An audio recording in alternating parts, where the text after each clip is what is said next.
All right, so we're just looking at a thing we did on Friday. You know, I have gotten pretty far along through your test, but not quite there yet, so I'm still working on them. Okay, so here for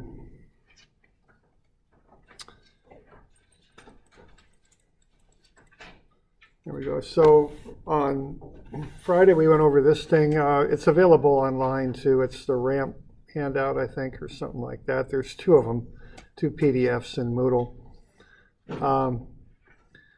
So it's just a problem here where we've got some boxes that are sliding down a ramp, and then we want to see how they're going to do a couple of different things. One thing is compress a spring. That's kind of step one. And then the other thing is how far they'll drop if they come off this slide and fly through the air a little bit and go into a drop box. So that's what we're looking at here. Yeah, let's see. Yeah, this happens a lot. I think I got to open. Yeah, okay. That's right. Keep making the same mistake here. Let's see. I guess we'll go there. You're not going to do that, huh? Okay. Let's try that again. Task Manager. There we go. Movies and TV. I think so. And task. All right, let's try this again. We'll find it first, and then we'll right-click it, and then we'll open with Windows Media Player.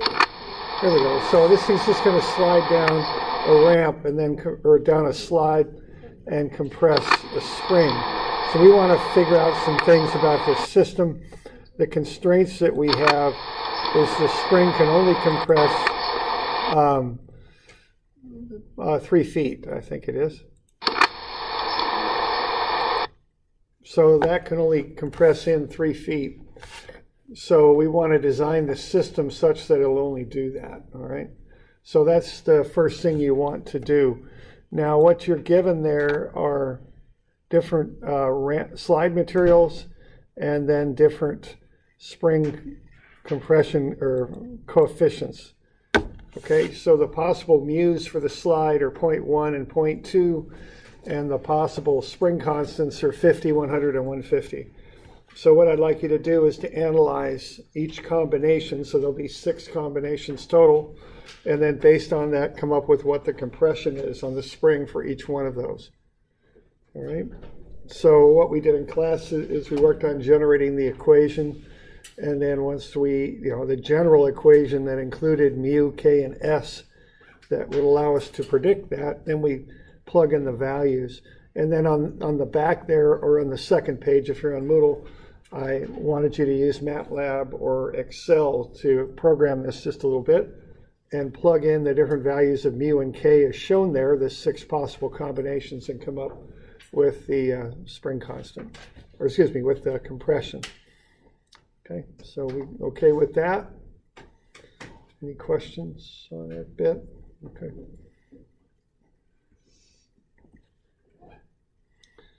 All right, and so a way to approach this thing is work energy. Find the energy at the top, then figure out how much work is done as this thing slides down the slide and down the ramped slide there, and then across the last piece of flat slide. So it's got 2 feet of horizontal slide. At an angle there, that'll be 10 feet of ramp slide, and then 5 more feet of horizontal slide. So that's how the work will be done. So the work's primarily done by friction. It'll change a little bit because the normal force will change when the block's on the ramp. So you need to account for that. And then it'll push against the spring. So basically what's going to happen there is all the energy that the box has at the top of the slide there, potential and kinetic and all that, you're going to start with that, and then you're going to subtract off the work as the block goes through down the slide. And then what energy is left over goes into compressing the spring. So that's the idea on this thing, okay? So when you're right at this position here, all that energy has gone into spring compression because the block is stopped and it's down at datum. So what you want to do there is figure out what the compression is on the spring when all that energy is put into the spring. Okay. And then what I would like you to do then is to go through those different values that you have for the spring compression. Look at the ones that are 3 feet or less and cost them out. And that's just to cost them out, that's pretty straightforward. You just take the number of feet of slide times the cost per foot. And then the shock absorber is just priced per unit. So, you know, whatever, if you go with the 50 pound per foot shock absorber, it'll cost you $1,600. Okay. So what you do, you just go through that, pick the cheapest combination that gets the job done. Okay. You can only use one slide material. You can't put two together, you know, or anything like that. So one material for the whole slide. Okay. So we good with that? Got any questions on what we were doing there? When is this due? It's due Wednesday. It's just like another homework problem. Okay. How do you determine the kinetic energy after it's slid down? You really, so the question is, how do you find the kinetic energy after it's slid down? It would just be the energy that's left over, you know. You take the total energy that you start with and then subtract off the work done on the slide. And if you're analyzing the system, you know, right there, that would all go into kinetic energy. And if you analyze the system right there, it's all gone into spring energy. Okay. What's that now? Is it 2 parts? So from Two. top to the bottom when the spring is 0, and then again the second equation from when the spring pushes off to that. Well, really, it's just kind of, I just think of it as being one equation. I mean, you can find the energy left over after the block is gone, the 2 feet horizontal, the 10 feet at the angle, and then the 5 feet horizontal. There's a certain amount of energy it has. And if you're analyzing it right at the end of the slide there, that's all kinetic energy. But if you analyze it when it pushes on the spring, it's all spring energy. So, is that good? Does that answer everybody's question there? Right. Now you could use that kinetic analysis because I'm also asking you how low to set this drop box. That's part 3.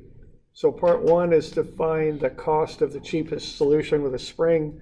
Part 2 is to get that on a spreadsheet, and then part 3 is to take the slide you solved for in part 1 and use it and figure out how far the box would drop so that you can set the height of this drop box. Okay, so that's the last part there. So what sort of drop are you going to have? All right. So this one here, you know, we've got a spring.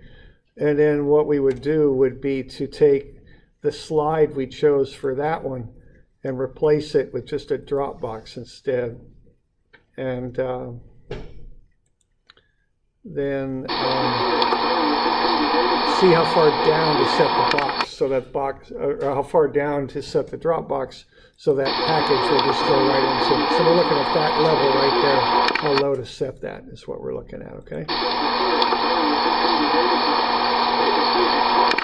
Okay.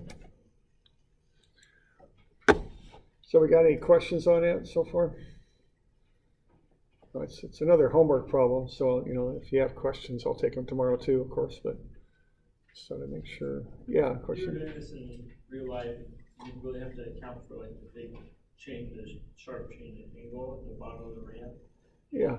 Does that get like a lot more complex? It's getting better. Yeah, I don't know. So the question is, you know, in real life, you know, in a real situation, how would you account for the fact that this thing, oh, that darn thing, darn it. Guess I asked for it and I got it on that one.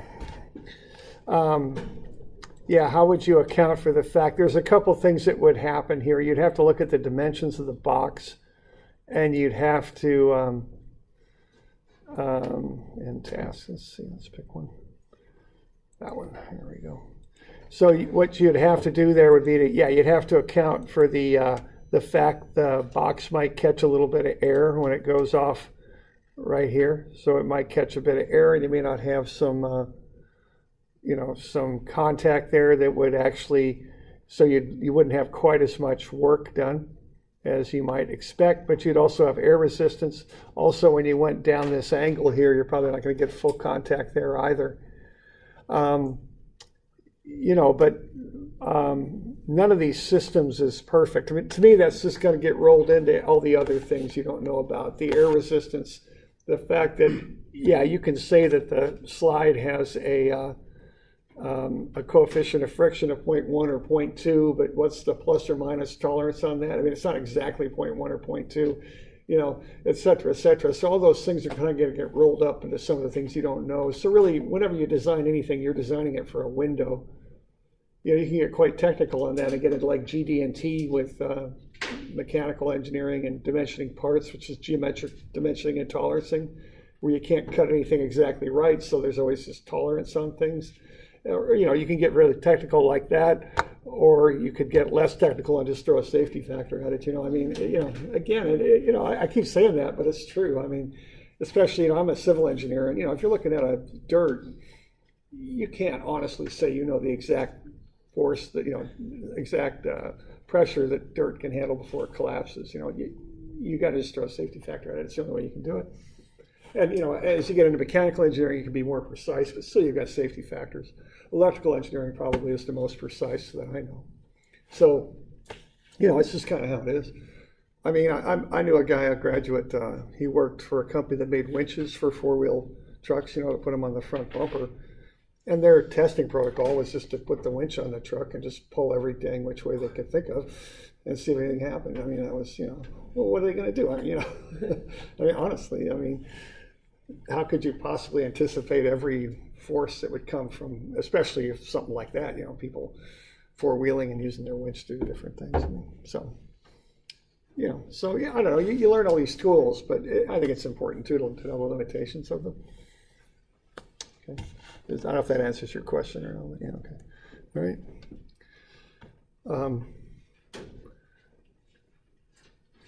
Other questions?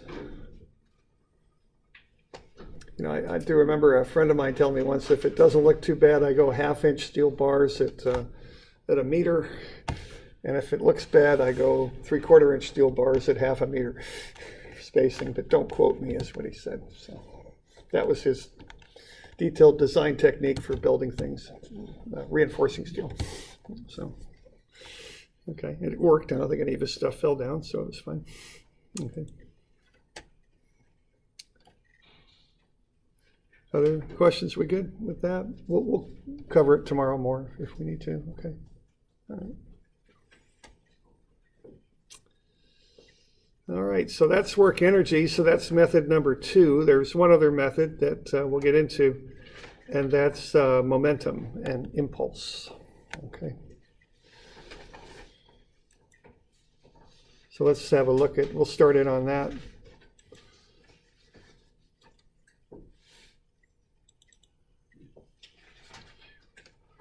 All right, so we can use this to analyze lots of things. So let's kind of start with this.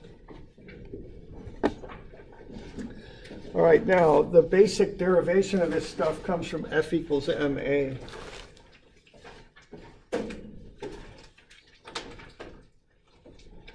And we just mess with that a little bit to get to momentum impulse. So that is something, if you're actually using impulse, really, whenever you can use momentum impulse, you can also use F equals ma. They're pretty interchangeable. So what we're doing here, we're defining the acceleration as what it is. It's dv dt. And then just like we did earlier in the class, we split the differentials. We get the sum of f dt is equal to mdv. And then we can integrate that over some interval and equate the two together.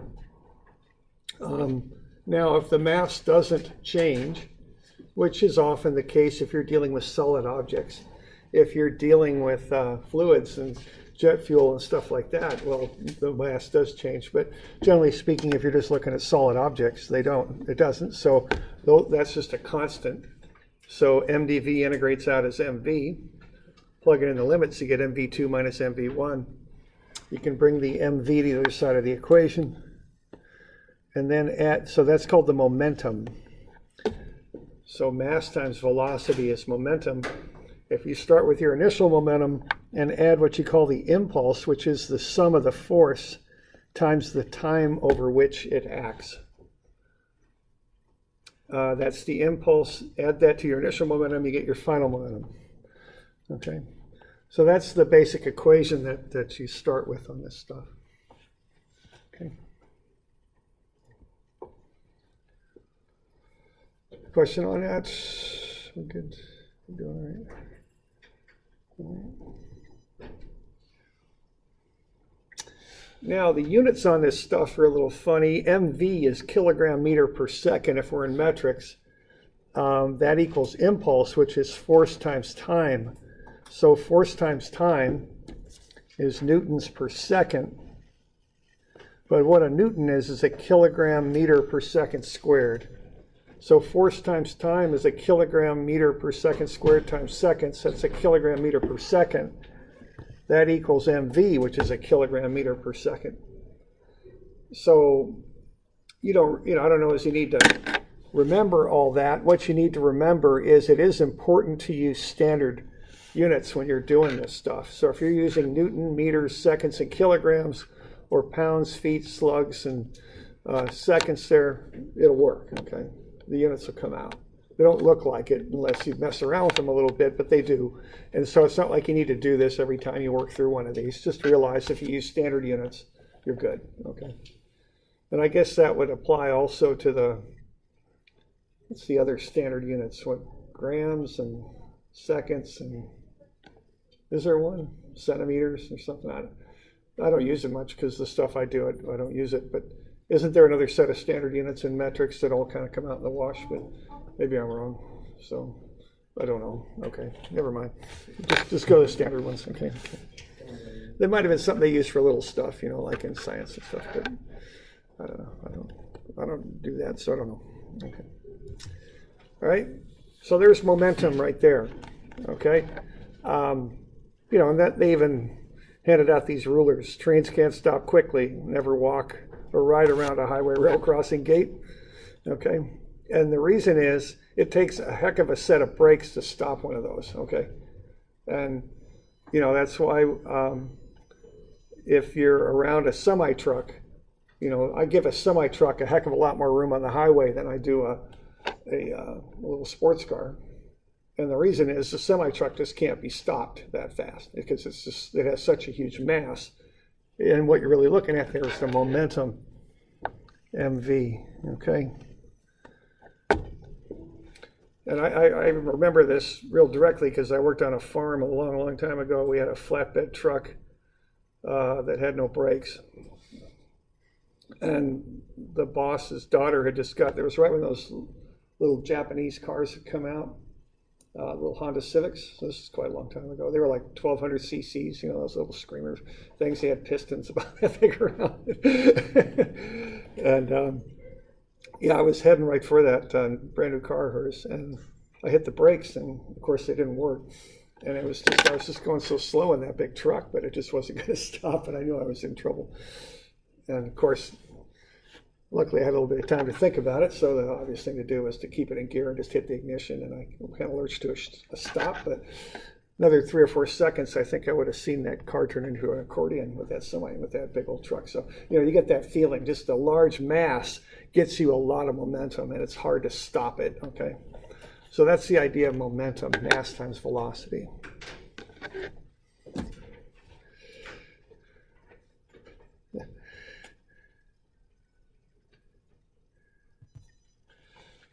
All right, so why don't we look through a couple examples of that.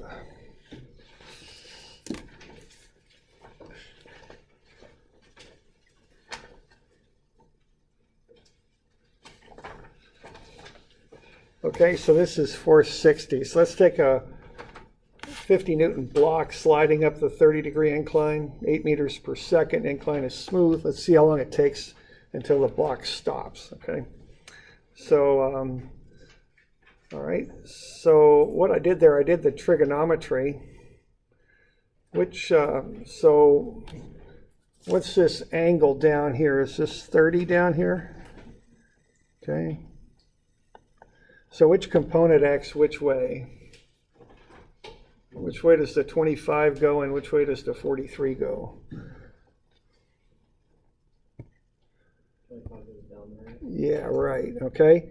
So the cosine of the ramp angle times the weight gets you the force of the weight that's normal to a ramp.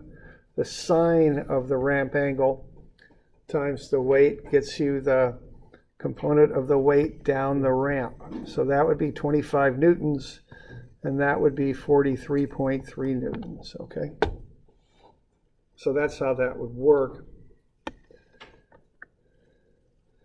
All right, and then I just found the mass, and then it's just a matter of plugging everything in, okay?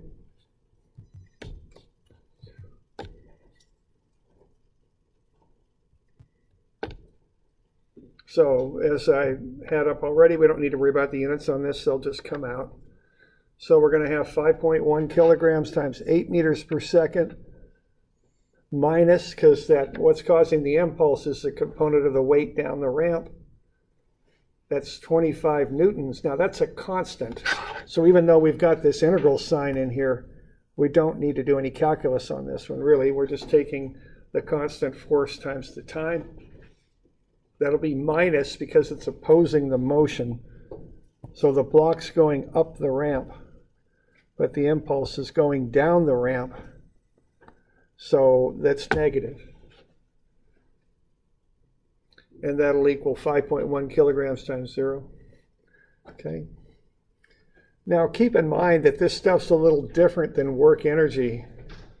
With work energy, this is not work, not the way we count it. That goes into potential energy with the way we deal with it. We use just weight times height, which comes out to be the same as the ramp distance times that force of the weight down the ramp. That all comes out in the wash, okay? So when you're doing work energy, don't bother with that. But when you're doing momentum, you do bother with it. That is impulse, okay? It doesn't count as work, but it does count as impulse. So you just need to keep straight how these different methods work. Okay, and then we just work through the algebra there in our relationship. We get to the time, it's 1.63 seconds. Okay.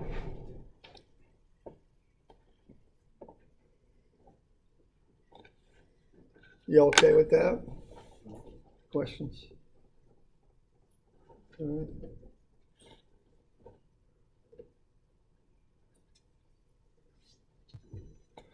All right, so that's one example. Now the other one will have a variable force. So F is 2t cubed here. And we've got a remote control plane, mass of 20 kilograms. Initial velocity is 24 meters per second. All right, and then we got the force is 2t cubed. Find the velocity at 6 seconds. Okay. Now, if you take fluid mechanics, you might get into this a little bit, but you know, this example here, that's an actual plane, a jet. That's going to be burning fuel as it goes, so its mass will change. So that is something you'd have to consider if you were analyzing that for any length of time. We're going to ignore the changing mass, but there are versions of momentum where you have to account for changing mass. We're not looking at them though. Okay, so we got mv1 plus the integral fd2. fdt is mv2, and we just want to find the velocity after 6 seconds, so mass times velocity. Then you're going to have to integrate because that force varies with time. So we'll integrate 2t cubed dt. Okay, we're just going to add that up over time and set that equal to the mass times the unknown final velocity.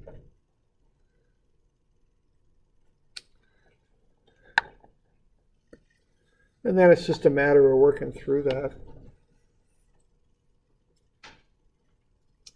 Okay.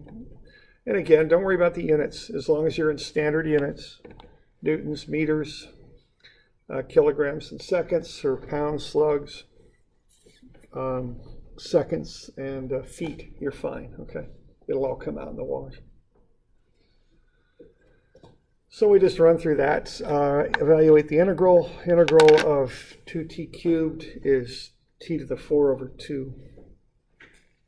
Plug in the limits of 6 and 0, and we'll get the final, and that'll get you the impulse that's done. Okay?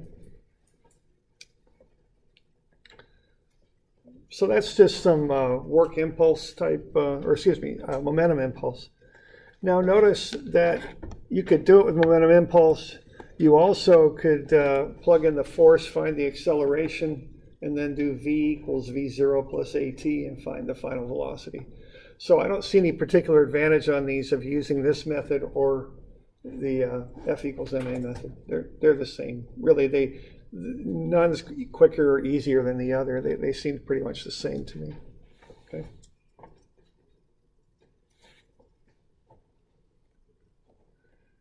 We got any questions on that?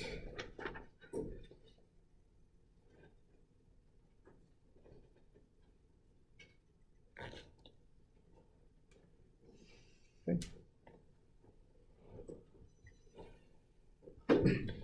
All right, now the time when I really think about using momentum is when I have a collision. Okay? And the reason is, if you call your system all the objects, let's say there's 2 of them, if you define your system as being both objects, when they hit each other, the force that A exerts on B is the negative of the force that B exerts on A. So if your system is all the objects in the collision, the impulse cancels, it's gone, because all those forces cancel each other. So what that allows you to do is conservation of momentum, where the initial momentum equals the final. Okay? So that's how that goes. So that's really when I think to use momentum, when I've got a collision. So F equals ma, I use that when I want to find accelerations, and I can use kinematic equations to find times and distances and velocities and things like that. Work energy, I think about changing elevations and springs, and distances. Momentum, I think about collisions. And I'm just pointing this out because, you should know when to apply the methods, not just how to apply the methods, but when it's to your advantage to use this method or that method. So just kind of be thinking about that a little bit when we're working through these different things, okay? So this momentum stuff, it really works well for collisions. Now, when 2 objects collide over a short period of time, the interaction is fairly complex. They collide, both objects deform a little bit, and then they undergo what's called restitution, which means they try to return to their original shape. They may or may not completely do that, and then they may or may not separate. That's the steps in a collision. So there's a number that defines this idea of restitution, returning to the original shape. You look at the difference in velocities before and after the collision. So VB2 minus VA2 over VA1 minus VB1. You switch the order of the subscripts there so that E comes out to be a positive number. Okay. Now there's 2 ideal conditions that are used in describing impact. Plastic is like 2 clay balls. If they hit each other, E is 0. There's no restitution. The objects stick together, so their final velocities are the same. So the difference in the final velocities is 0, so E is 0. Elastic impact is like 2 pool balls. E is 1. There's perfect and complete restitution. It's theoretically impossible, though. Okay. But it is a number that we can talk about when we analyze things. We could just assume it's perfectly elastic. as we often do, and with our assumptions, and then realize our answers aren't perfect. But E is going to be somewhere between 0 and 1. Okay, so 0 is sticking together. 1 is completely bouncing apart. Okay, completely separating with no deformation, no permanent deformation. Okay.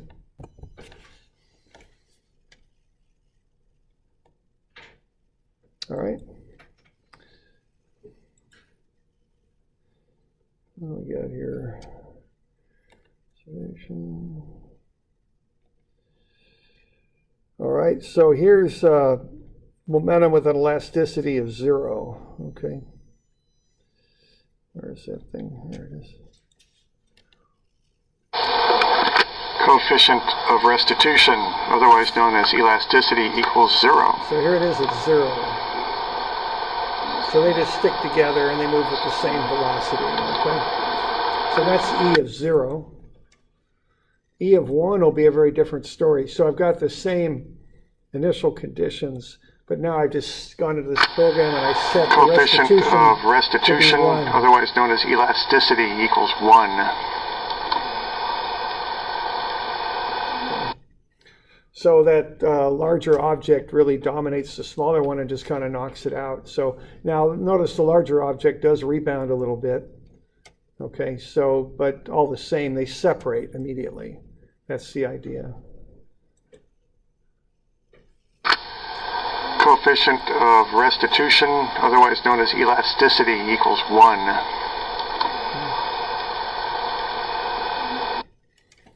All right, and then you could also, that's one way to look at this restitution. Now you can also look at restitution between an object that moves and one that doesn't, like a solid surface. So you could look at the collision between a moving object and a solid, darn it, can't think of two things at once here. And an object that doesn't move, like a floor or a wall or something like that.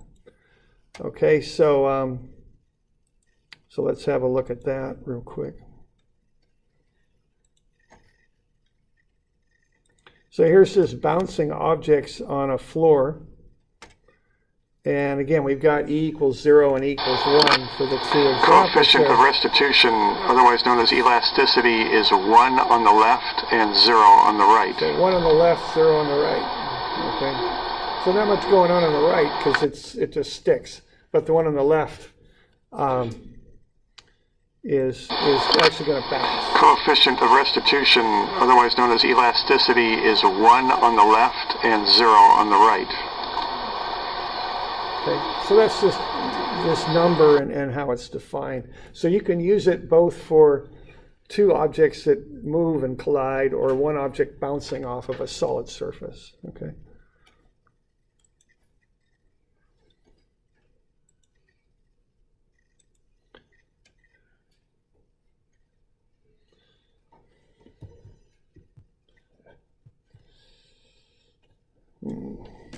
Get that out of there, maybe not. Huh? So delete selected favorite. I don't know if I want to do that. Oh, there we go. All right, so I have an example of this one too on 490. We got time for this, so why don't we have a look? I guess that is skipping ahead a bit. So why don't you just take a couple minutes and do the momentum equation for that. We've got the two objects, mass, we got the masses and the velocities. So if you write up an equation, mv1 plus fdt is mv2, what would it look like? Okay.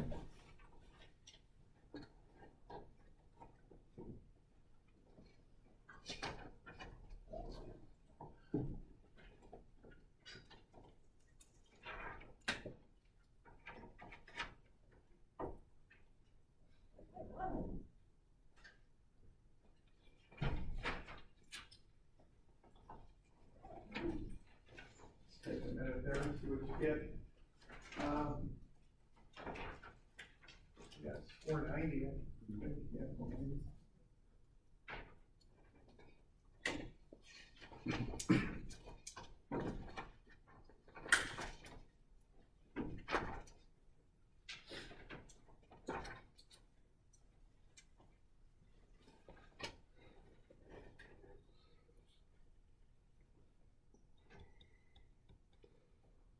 And I've got a lot of the actual algebra worked out for you there, but there is a space in there to be put in the equation in below the MV1 plus FDT is MV2.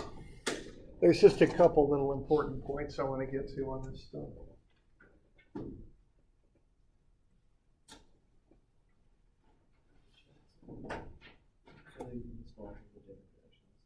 Yeah, that's important. Yeah, notice they're going different directions, and that's important. Momentum is a vector, it has to be treated like a vector. That's another difference between momentum and work, is that momentum is treated as a vector. Okay, so for those of you online, I was walking around when I said that, but it's important. Momentum is a vector, okay? And that's different than work in that respect.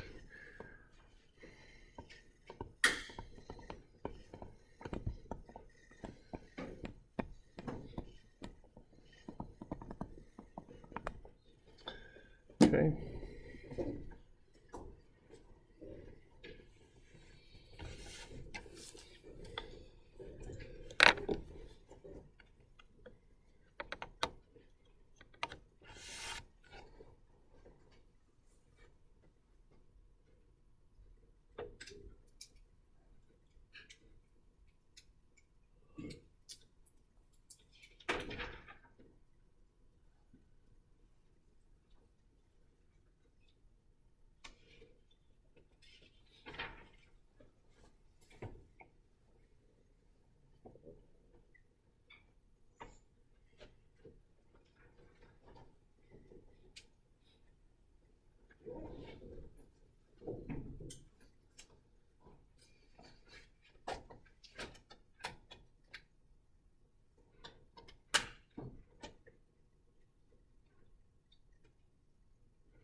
Okay.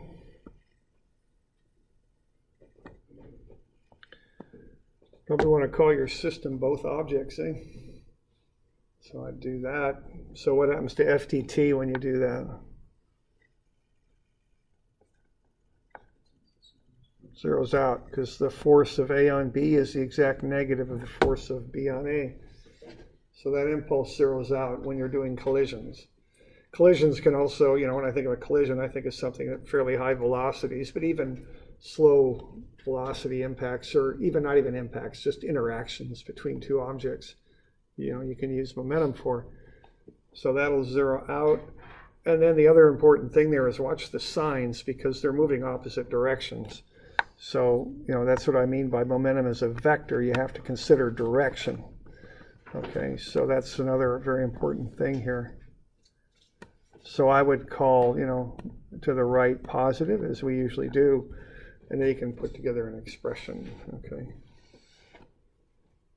So 0.8 kilograms times 1.4 meters per second plus 1.2 kilograms times a negative 1.8 meters per second. And that'll be 0.8 VA2 plus 1.2 VB2, okay? Oops.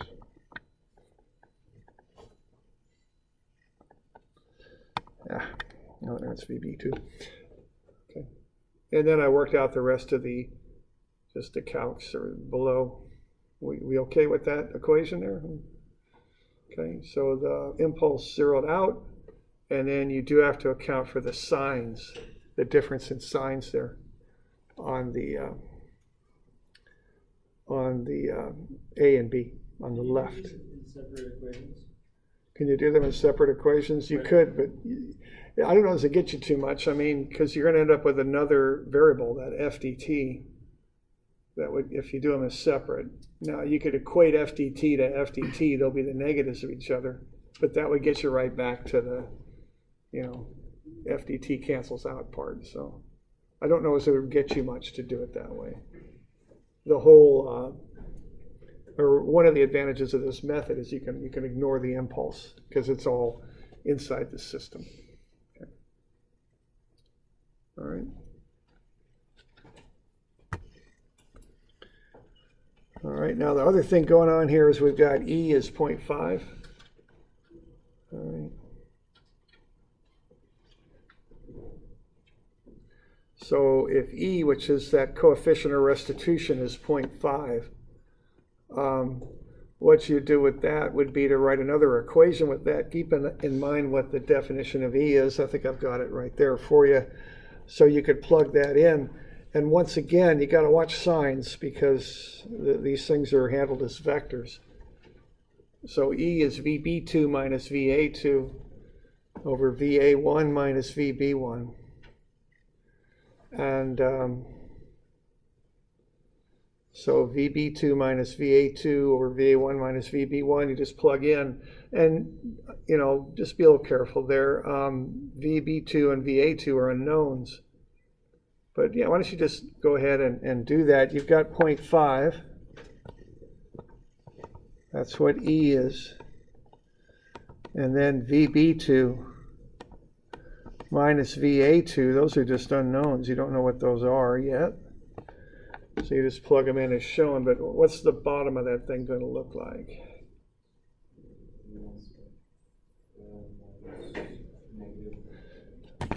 Yeah, so just be very conscious of your signs on this stuff.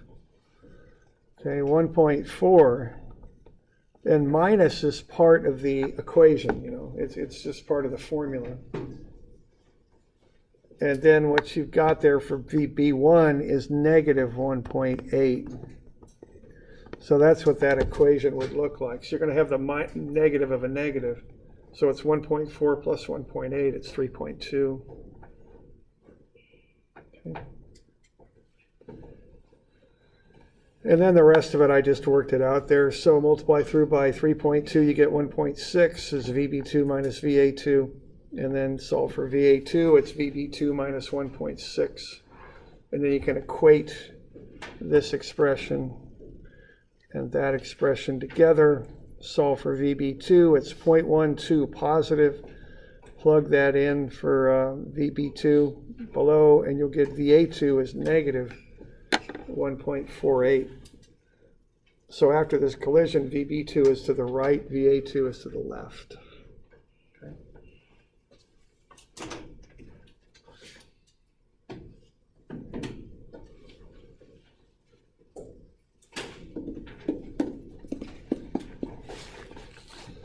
Why don't I get you some of these to do?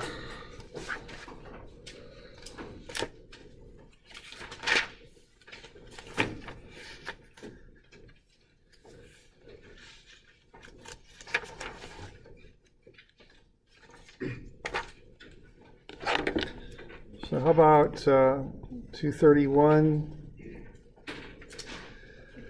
and 232?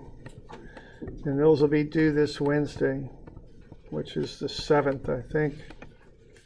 And then let's get you one of these with E in it. If I can find it anyways. There it is, 251. And we'll make that due Friday, which I think is the 9th. Okay. Now, I already assigned, I think it was 221, 2, and 3, is that right? Yep. Those will take you a little while, so, you know, have a look. We'll go over this stuff tomorrow, okay, this stuff. All right. Good? All right. Leave that up for a second, please. I'll pull it right back up. Okay, I want to shut this recording down, but I'll pull it right back up.